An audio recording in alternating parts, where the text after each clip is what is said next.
The night felt colder as Agu navigated the back streets, pressing a hand to his side where Ikemba's blade had found flesh.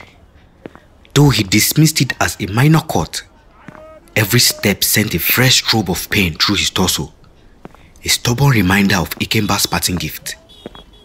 Agu knew he couldn't let it slow him down, not with the USB drive burning a hole in his pocket. He had to reach Amaka.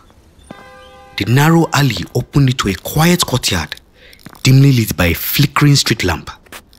Agu scanned the area, instincts prickling. Even with the cold night air biting into his wound, he couldn't afford to rest. His fingers brushed his earpiece, pressing it on. Agu, report. Did you get the information? Amaka's voice crackled in his ear, calm but insistent. I have it, he replied, his voice low.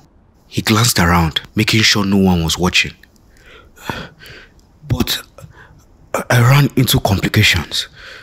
Ikemba, he knows more than we thought. Did you manage to lose them? For now. Agu's hand drifted back to his side, feeling the warm dampness seeping through his shirt. Though they didn't let me off unscathed. How bad is it? Nothing serious, he lied, forcing a casual tone. But we need to move fast. Ikemba mentioned Operation Chokehold is already in motion. If we don't act now, we might be too late to stop it. Silence followed on the other end. A tension-filled silence that told him Amaka was processing the weight of his words. Meet me at the safe house, she finally said. We'll plan our next move from there. Just be careful, Agu. As he caught the connection, he caught sight of movement from the corner of his eye. A figure slipping through the shadows at the edge of the courtyard. Agu's eyes narrowed, muscles tensing as the figure approached. Whoever it was, they moved with a confidence that screamed experience. The figure stepped forward, the dim light catching his face. Obinna recognized him, a young man from their contact network, Kunle, known for his quiet efficiency. You are harder to find than a shadow, Kunle murmured. His eyes sharp, he noticed Agu's hand resting near his side, his gaze flickering to the blood-stained shirt. You are hot. Agu shook his head. No, nothing to worry about. What are you doing here, Kunle? Amaka sent me. She thought you might need backup.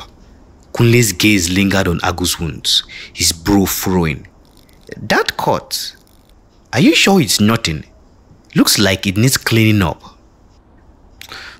Later, Agu replied curtly, hoping to dismiss the concern.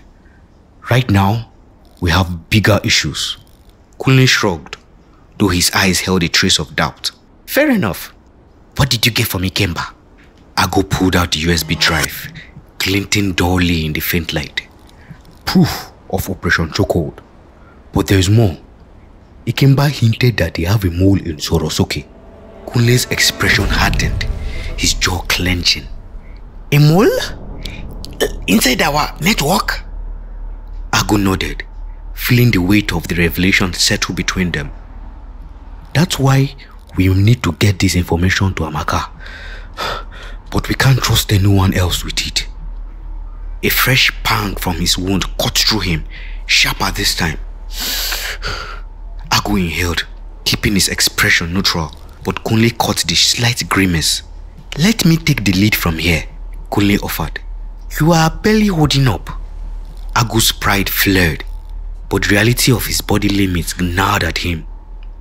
He knew he couldn't risk collapsing before reaching Amaka. Alright, but stay close. He relented, falling in line between Kunle as they wove through the winding streets. The safe house was a quiet building on the outskirts, its walls worn and unremarkable. But as they slipped through the door, Agu felt the tension ease, the familiar safety of their hideout wrapping around him. Amaka was already waiting, her arms crossed, eyes sharp as they entered.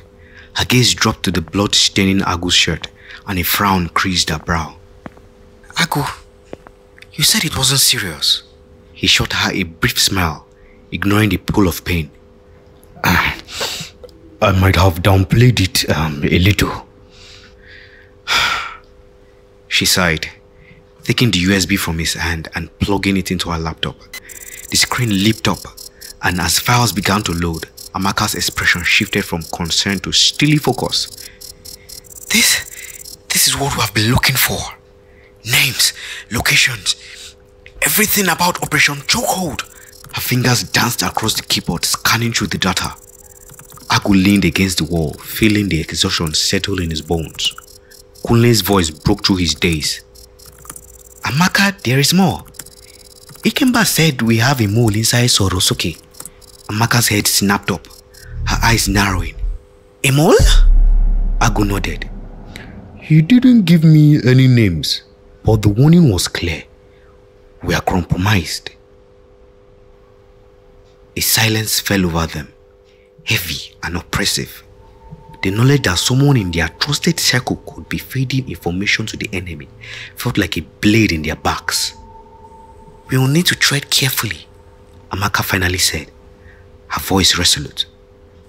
For now, I'll extract what I can from this data. Agu, her gaze softened, concern flickering through her face. That wound of yours is deeper than you let on, isn't it? Agu shrugged, the movement sending a fresh sting through his side. I'll manage. I'll manage. Amaka shook her head. You are no good to us bleeding out. Get it looked at as soon as possible. He forced a nod, knowing full well that finding time for medical attention would be a luxury. Fine. But first, let's make sure this data gets where it needs to go. The light of the screen cast long shadows across the room, the gravity of their mission setting in even deeper as they prepared for the next step.